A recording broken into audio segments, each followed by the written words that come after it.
جی ماتم کا جہاں تک تعلق ہے، یعنی ماتم ایک غم کی کیفیت ہے کہ انسان جہاں غم منا رہا ہوتا ہے، جہاں اپنے مرنے والے پر افسوس کر رہا ہوتا ہے،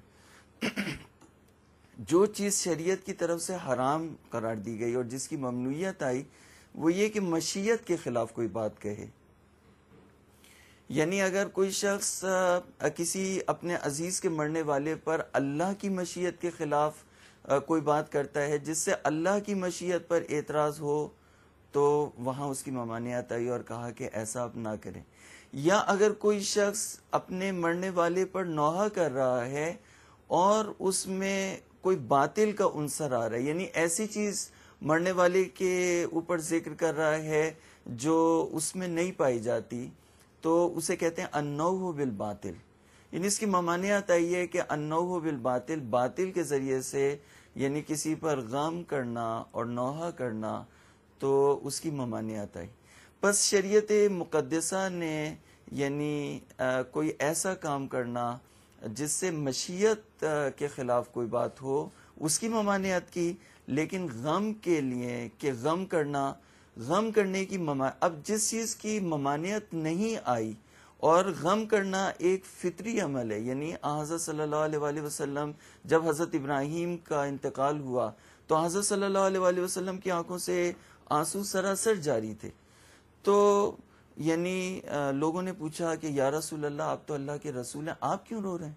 کہا میں بھی ایک باپ ہوں، میرے دل میں بھی یعنی میرا دل بھی ایک باپ کے جو احساسات ہیں وہ رکھتا ہے، اور میں اپنے بچے کے چلے جانے پر رو رہا ہوں. تو اسی طرح جو عربوں میں اس وقت تک جو طریقہ کار تھا رونے کا، پیٹنے کا، یہ ساری کیفیت یعنی ماتم بھی اس میں یعنی پیٹتے تھے.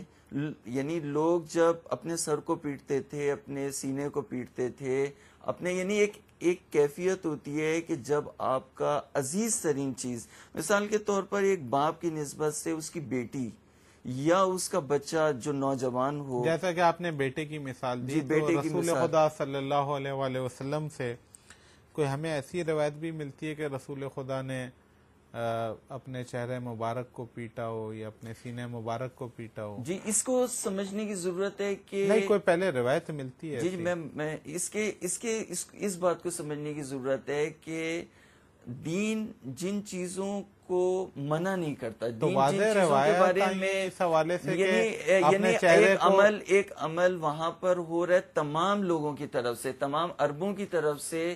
جب عرب اس زمانے میں اپنے کسی مرنے والے پر روتے تھے، پیٹتے تھے یا غم کا اظہار کرتے تھے، تو ان کو منع کیوں نہیں کیا گیا؟ یعنی پیٹتے تھے، اپنے سینے کو پیٹتے تھے. غم کے اظہار کی بات نہیں ہو رہی ہے، ابھی بات ہو رہی ہے اس حوالے سے تو واضح روایات موجود ہیں. اور جہاں تک مجھے صحیح یاد ہے کہ حضرت امام حسین علیہ السلام نے حضرت زینب کو جو وصیت کی تھی اس میں بھی یہ چیزیں شامل تھیں کہ اپنے چہرے کو نہ نوچنا، اپنے آپ کو، اپنے بالوں کو نہیں نوچنا وغیرہ وغیرہ، اپنے آپ کو نہیں پیٹنا، یعنی صبر کے جو چیز منافی ہو. جی یعنی وہی والی بات اجازت نہیں دیتا. بس وہی بات آ گئی. ایک لائیو کالر ہمارے ساتھ موجود ہے، ایک لائیو کال لیتے ہیں پھر گفتگو یہیں سے شروع کریں گے. جی السلام علیکم. ہلو السلام علیکم ذکی صاحب. وعلیکم السلام. ذکی صاحب میرا سوال یہ ہے کہ اگر اب امریکہ دوبارہ سرحد کی خلاف ورزی کرتا ہے تو کیا پاکستان اس کا ڈیفینس کرے گا؟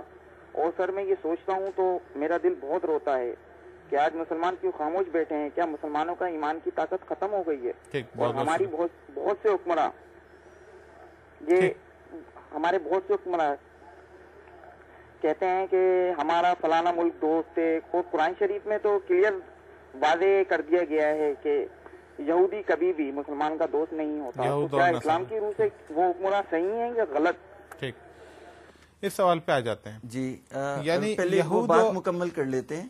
یعنی دو چیزیں ہمارے پاس، ہم ایک دفعہ کہتے ہیں کہ نماز فرض ہے دین میں، اور دوسری دفعہ کہتے ہیں کہ ماتم کی اجازت ہے یا غم منانے کی اجازت ہے. تو اس اجازت کے لیے ہمیں الگ سے کوئی خاص دلیل کی ضرورت نہیں ہے. یعنی جب لوگ ایک غم اور علم جو ہے وہ اپنے مرنے والے پر منا رہے ہیں نہیں میں نے آپ سے سوال پوچھا رسول خدا صلی اللہ علیہ وآلہ وسلم کے حوالے سے. جی تو جب ان کے بیٹے کا انتقال ہوا اور اس سے پہلے کتنی جنگوں میں کتنے مسلمان شہید ہوئے, یعنی اب اس میں مسلمانوں کا رویہ ہے ان کی کیفیت, یعنی حضرت صلی اللہ علیہ وآلہ وسلم کے زمانے میں بھی جوان لوگ اس دنیا سے گئے اور ان کی والدہ, ان کی مائیں جو ہیں وہ اپنے سروں کو, اپنے سینے کو پیٹتی رہیں, لیکن حضرت صلی اللہ علیہ وسلم نے کبھی منایا نہیں. کون سا واقعہ ہے یہ؟ یعنی واقعہ یہ ایک عام ایک ایسی چیز ہے یہ کہ کہاں نہیں, یعنی یہ نقل ہوا ہے ہمارے پاس, جیسا کہ میں نے آپ سے بتایا قرآن مجید میں ہمیں ملتا ہے حضرت سارہ کے بارے میں کہ فسکت فی وجہہا, وہ کون سے غم میں پیٹ رہی تھی, یعنی اس میں غم کا تو کوئی ذکر نہیں ہے.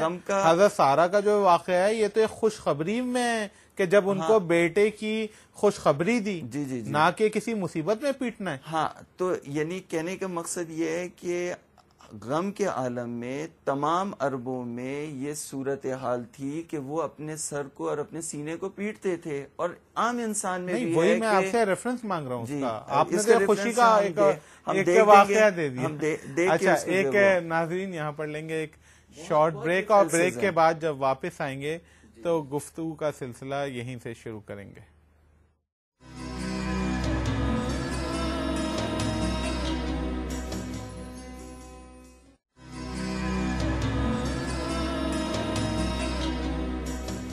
ناظرین آپ کو ایک بار پھر خوش آمدید کہیں گے صراط مستقیم میں. وقفے پہ جانے سے پہلے ایک سوال آیا تھا ہمارے پاس کہ آج جو مسلمانوں کی صورتحال ہے اس پہ دل کڑتا ہے, مسلسل ہمیں حملے کی دھمکیاں ملتی ہیں, کیا ہم اپنا دفاع کریں گے اب اگر کوئی حملہ ہوتا ہے؟ اس کے بارے میں یعنی آپ کو ہمیں اپنی تاریخ پڑھنی چاہیے تھوڑی سی. پاکستان کی تاریخ, پاکستانی قوم کی تاریخ اگرچہ مختصر ہے لیکن اس میں بھی بڑے فراز و نشیب ہیں. بھٹو صاحب نے اپنے یعنی زمانے میں یہ کہا تھا کہ میں پاکستان ایٹم بم بنا کے دکھائے گا اگرچہ ہمیں پتھر کیوں نہ کھانے پڑے, اور انہوں نے ایسا کر کے دکھایا.